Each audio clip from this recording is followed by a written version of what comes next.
क्या बीजेपी भारत देश में निष्पक्ष चुनाव खत्म करना चाहती है? क्या भाजपा की सरकार लोकतंत्र की कोई अहमियत नहीं समझती? क्या भाजपा की सरकार के लिए संवैधानिक संस्थाओं की कोई अहमियत नहीं है?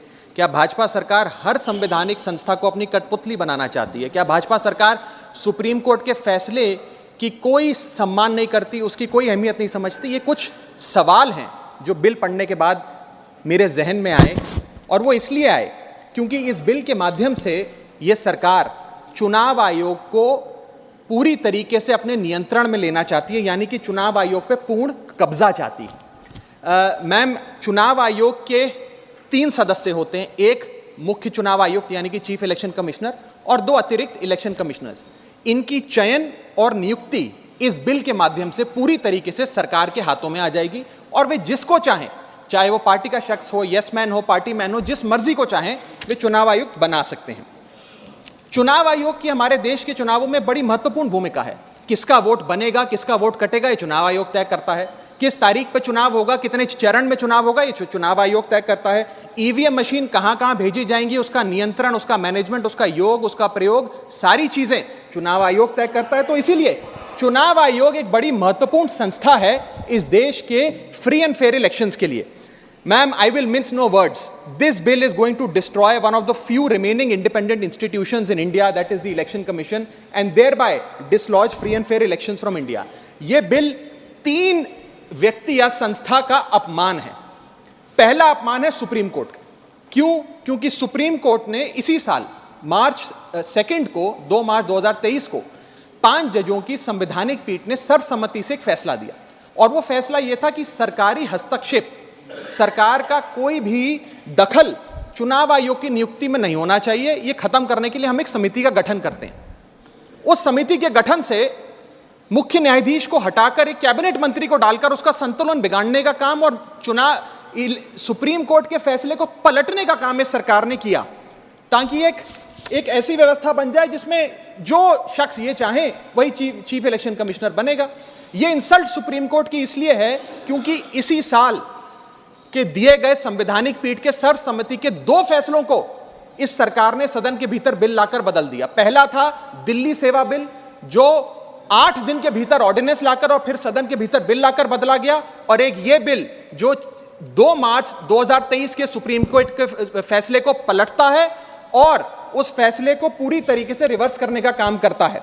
मैं आपको यह बताना चाहूंगा कि यह सरकार इस बिल के माध्यम से एक प्रकार से सुप्रीम कोर्ट को खुली चुनौती दे रही है कि आपको जो फैसला देना है दीजिए, अगर हमें पसंद नहीं आएगा हम बिल लाकर उस फैसले को पलट देंगे। दूसरा इंसल्ट या अपमान इस बिल के माध्यम से चीफ जस्टिस ऑफ इंडिया का है। सुप्रीम कोर्ट का फैसला कहता है कि चयन समिति के 3 सदस्य होंगे, माननीय प्रधानमंत्री जी, माननीय नेता प्रतिपक्ष यानी कि लीडर ऑफ ऑपोजिशन, और 3rd chief justice of India. इन 3 मेंबरी समिति में से इस बिल के माध्यम से सरकार ने चीफ जस्टिस ऑफ इंडिया को हटा दिया और एक कैबिनेट मंत्री को उनकी जगह बिठा दिया। चीफ जस्टिस ऑफ इंडिया से इतना परहेज कि साफ तौर पे उन्हें इस समिति से हटाने के लिए इस बिल को लाया गया। मैं सरकार को याद कराना चाहूंगा कि समय समय पर इलेक्टोरल रिफॉर्म्स के लिए इस देश में कमेटियां बनी, और अधिकांश कमेटियों ने यह फैसला दिया, ये रिपोर्ट दी, ये सजेशन दिया कि समिति के भीतर चीफ जस्टिस ऑफ इंडिया यानी कि इस देश की न्यायमूर्ति को जरूर होना चाहिए। चाहे वो तारकुंडे कमेटी हो, दिनेश गोस्वामी कमेटी हो, वोरा कमेटी हो, इंद्रजीत गुप्ता कमेटी हो, जीवन रेड्डी कमेटी हो, या फिर इसी सरकार की लॉ कमीशन की रिपोर्ट हो।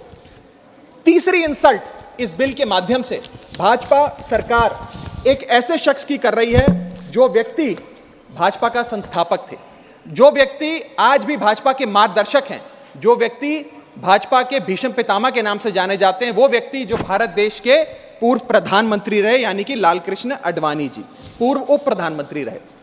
मैम, 2 जून 2012 को, और मैं राज्यसभा के पटल पे इस लेटर को रखूंगा, 2 जून 2012 को माननीय लाल कृष्ण आडवाणी जी ने उस समय के प्रधानमंत्री डॉक्टर मनमोहन सिंह को पत्र लिखकर कहा कि चुनाव आयोग की जो भूमिका है चुनावों में बड़ी महत्वपूर्ण है, उसकी नियुक्ति पर एक बहुत बड़ा संदेह, प्रश्न चिन्ह लगा हुआ है, और उसकी नियुक्ति सरकार के हाथ में नहीं होनी चाहिए। और वो लिखते हैं, the present system whereby members to the election commission are appointed solely on the advice of the prime minister does not evoke confidence in the people.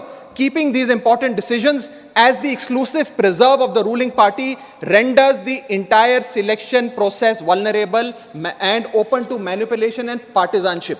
और वो कहते हैं कि समिति 5 सदस्यों की हो जो सीईसी की चयन करे, उनकी नियुक्ति करे, जिसमें प्रधानमंत्री हो, जिसमें लीडर ऑफ ऑपोजिशन लोकसभा हो, जिसमें लीडर ऑफ ऑपोजिशन राज्यसभा हो, जिसमें चीफ जस्टिस ऑफ इंडिया हो और कानून मंत्री हो। यानी कि 2 सदस्य सरकार के, 2 सदस्य ऑपोजिशन के और 1 न्यायपालिका के। ये समिति बड़ी अच्छी है।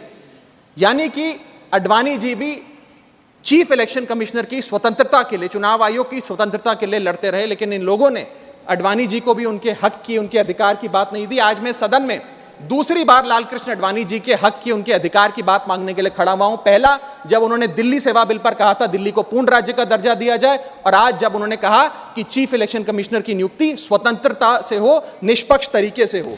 आगे मैं 3 महत्वपूर्ण कारण बताना चाहूंगा मैडम, जिसके चलते ये बिल को आज मैं और मुझे लगता है समस्त विपक्ष अपोज करता है। पहला कि ये बिल पूरी तरीके से इलीगल है, गैर कानूनी है, और वो इसलिए है क्योंकि you can not reverse a supreme court judgment without changing the very basis of it. यानी कि अगर आपको सुप्रीम कोर्ट के फैसले को पलटना है तो सुप्रीम कोर्ट जिस फैसले को देते हुए जिस आधार को रेफर करता है, आपको उस आधार को बदलना पड़ेगा। आप सीधा फैसला नहीं पलट सकते। लेकिन इन लोगों ने सुप्रीम कोर्ट के फैसले की मूलभूत भावना को इस बिल के माध्यम से चोट पहुंचाने की कोशिश करी है और निष्पक्षता को चुनाव आयोग की भंग किया है। दूसरी कारण क्यों ये बिल गैर का, इसलिए क्योंकि ये बिल बेसिक स्ट्रक्चर ऑफ मेरा माइक चला गया, क्योंकि ये bill basic structure of the constitution के खिलाफ है। Basic structure of the constitution है free and fair elections. Basic structure of the constitution है निष्पक्ष चुनाव और डेमोक्रेसी। अगर बायस्ड इलेक्शन कमीशन होगा तो चुनाव भी बायस्ड होगा। अगर गैर निष्पक्ष तरीके से चुनाव आयोग चुना जाएगा तो हिंदुस्तान में चुनाव भी गैर निष्पक्ष तरीके से होंगे। इसीलिए यह basic structure of the constitution को भी पूरी तरीके से वायलेट करता है। मैं आगे बताना चाहूंगा कि दूसरा महत्वपूर्ण कारण क्यों यह बिल एक प्रकार से सरकार के हाथ में चुनाव आयोग का पूरा नियंत्रण दे देता है। Why is the selection committee biased in the favour of the government? Supreme court ने कहा 3 मेंबरी समिति होगी जो तय करेगी कि चुनाव आयोग में कौन कौन बैठेगा। प्रधानमंत्री, लीडर ऑफ ऑपोजिशन और चीफ जस्टिस ऑफ इंडिया। इसमें से चीफ जस्टिस ऑफ इंडिया को निकाल बाहर कर एक कैबिनेट मिनिस्टर को इसमें डालकर पूरा नियंत्रण सिलेक्शन समिति का इन लोगों ने बिगाड़ दिया, जिसके चलते आज इस समिति में सरकार के पास 2 वोट हैं। 2:1 से सारे फैसले मेजॉरिटी से सरकार ले सकती है। इसमें सर्वसम्मति से फैसला नहीं लेना, यूनानिमिटी से फैसला नहीं लेना। सरकार चाहे तो 2:1 से कोई भी फैसला ले सकती है। यानी कि सारा नियंत्रण कौन मुख्य चुनाव आयुक्त होंगे, कौन चुनाव आयुक्त होंगे, यह सरकार के हाथ में आ जाता है। और यह एक ऐसी व्यवस्था बनाता है कि एक पार्टी मैन, एक यस मैन चुनाव आयुक्त बन सकता है। वो दिन भी दूर नहीं कि चाहे भाजपा अगर कल तो संबित पात्रा को चीफ इलेक्शन कमिश्नर बना सकती है मैडम, और 2:1 के रेशियो से संबित पात्रा देश के चीफ इलेक्शन कमिश्नर बन सकते हैं। आप सोचिए कि ये कितना खतरनाक होगा अगर वो चीफ इलेक्शन कमिश्नर बन गए। मैं आगे चलता हूं। पैरा 9 इस सुप्रीम कोर्ट जजमेंट का कहता है, the executive alone being involved in the appointment ensures that the commission becomes and remains a partisan body and the branch of the executive. The independence of the commission is intimately interlinked with the process of appointment. यानी कि supreme court ये कहता है कि चयन का जो पूरा प्रोसेस है वो पूरी तरीके से इलेक्शंस कैसे होंगे, फ्री होंगे कि फेयर होंगे, वो तय करता है। मैं आगे चलता हूं, 14 मिनट है मैडम, अभी तो 6 मिनट बाकी हैं। सुप्रीम कोर्ट आगे अपने पैरा 186 में हाईलाइट करते हुए कहता है, a person who is weak kneed before the powers that be cannot be appointed as the election commissioner. A person who is in a state of obligation or feels indebted to the person who has appointed him fails the nation and can have no place in the conduct of elections, forming the very foundation of our democracy. An independent person cannot be biased. It is important that the appointment must be overshadowed even by a perception that a yes man will decide the fate of the democracy and all its promises. यानी कि केवल निष्पक्ष चयन ही होना जरूरी नहीं है, निष्पक्ष चयन जनता को नजर आना भी जरूरी है। It must not only be done, it must be seen to be done. ये सुप्रीम कोर्ट बात कहता है। मैं आगे चलता हूं। तीसरा कारण कि क्यों हम इस बिल को अपोज कर रहे हैं वो है कि ये जो प्रपोज्ड सिलेक्शन कमिटी है इसमें कोई चेक्स एंड बैलेंसेस नहीं है। चेक्स एंड बैलेंसेस इसलिए नहीं है क्योंकि सारे फैसले तो सरकार के पक्ष में होंगे, 2 मंत्री सरकार के उसमें बैठे हैं, एलओपी को मात्र फॉर्मेलिटी के लिए इसमें बिठाया गया है, तो एक प्रकार का फिक्स्ड मैच इसमें नजर आता है। अब आप ही सोचिए, 3 मेंबरी समिति है जिसमें माननीय प्रधानमंत्री जी हैं, मान लेते हैं हमारे सदन के लीडर ऑफ ऑपोजिशन मल्लिकार्जुन खड़गे जी उसके सदस्य हैं, और 3rd मेंबर अर्जुन मेघवाल जी कानून मंत्री यहां बैठे हैं वो हैं। अब इनकी बैठक चल रही है, इसमें माननीय प्रधानमंत्री जी कहते हैं कि मैं रमेश नाम के शख्स को चीफ इलेक्शन कमिश्नर बनाना चाहता हूं। खड़गे साहब कहते हैं कि मैं रमेश को नहीं सुरेश को चीफ इलेक्शन कमिश्नर बनाना चाहता हूं। क्या अर्जुन मेघवाल जी जो इसी सरकार के कानून मंत्री हैं वो प्रधानमंत्री जी को ये कह सकते हैं कि नहीं नहीं नहीं प्रधानमंत्री जी रमेश ठीक नहीं है, खड़गे साहब ने जिसको नॉमिनेट किया है सुरेश, मैं भी उसी के हक में वोट देता हूं, उसका चयन हो, वो चीफ इलेक्शन कमिश्नर बने? ये तो हो ही नहीं सकता। तो जो सरकार चाहेगी वही होगा। तो एक प्रकार से निष्पक्षता और स्वतंत्रता चीफ इलेक्शन कमिश्नर की खत्म करने का काम ये करती है। हमने एक बचपन में एक मुहावरा सुना था, जिसकी लाठी उसकी भैंस। तो ये पूरी तरीके से इस बिल में सिद्ध होता है कि लाठी भी इनकी, तो फिर इस कानून के माध्यम से भैंस भी इनकी। मैं आपको एक और उदाहरण के माध्यम से समझाता हूं। मान लीजिए भारत और ऑस्ट्रेलिया का क्रिकेट मैच हो रहा है, उस क्रिकेट मैच में अंपायर कौन होगा वो एक 3 मेंबर की समिति तय करेगी जो मैच कराएगी। वो 3 मेंबर की समिति में एक ऑस्ट्रेलिया के कैप्टन पैट कमिंग्स होंगे, दूसरे ऑस्ट्रेलिया के प्रसिद्ध प्लेयर डेविड वार्नर होंगे, और 3rd भारत के कप्तान रोहित शर्मा होंगे। अब ये 3 मेंबरी समिति अगर किसी अंपायर को चुनेगी तो वो अंपायर तो हमेशा ही ऑस्ट्रेलिया के साथ होगा, क्योंकि 2-1 की बहुमत ऑस्ट्रेलिया के साथ है। तो क्या निष्पक्ष मैच हो सकता है? क्या इंडिया इंडिपेंडेंट मैच खेल सकती है? ऐसा ही कुछ इस चुनाव आयोग के गठन से, इस बिल के आने के बाद इस देश में होने जा रहा है। मैं आगे चलता हूं मैडम, मुझे बोलने दीजिए। इसका माध्यम, मैडम मुझे बोलने दीजिए, मुझे डिस्टर्ब ना करें। यह बिल 3 की टेस्ट पे फेल होता है, the test of independence, the test of neutrality and the test of constitutionality. ये हमारा कॉन्स्टिट्यूशनल इंपेरेटिव है कि देश में चुनाव आयोग निष्पक्ष हो, ताकि चुनाव निष्पक्ष हो। अगर चुनाव आयोग निष्पक्ष नहीं होगा तो चुनाव निष्पक्ष नहीं होंगे और लोगों की आस्था इस लोकतंत्र से डगमगा जाएगी। मैं सरकार को कहना चाहता हूं, अगर सरकार सुप्रीम कोर्ट के इस फैसले को पलटना चाहती है, अगर सरकार चीफ जस्टिस ऑफ इंडिया को इस समिति से हटाने के लिए इतनी बेकरार है, तो मैं आज सुझाव लाया हूं कानून मंत्री जी। 3 सुझाव मेरे, इनमें से अगर आप कोई सुझाव स्वीकार कर लें तो मुझे लगता है सारा हाउस एक आवाज में आपके इस बिल का समर्थन करेगा। पहला सुझाव यह है, ये 3 ऑप्शन लाया हूं आपके लिए। पहला ऑप्शन यह है कि चुनाव आयोग का गठन, कौन चीफ इलेक्शन कमिश्नर होगा और कौन इलेक्शन कमिश्नर्स होंगे, इसका गठन 2 मेंबरी समिति करे, जिसमें 2 लोग हों, प्रधानमंत्री और लीडर ऑफ ऑपोजिशन, ये विपक्ष के नेता।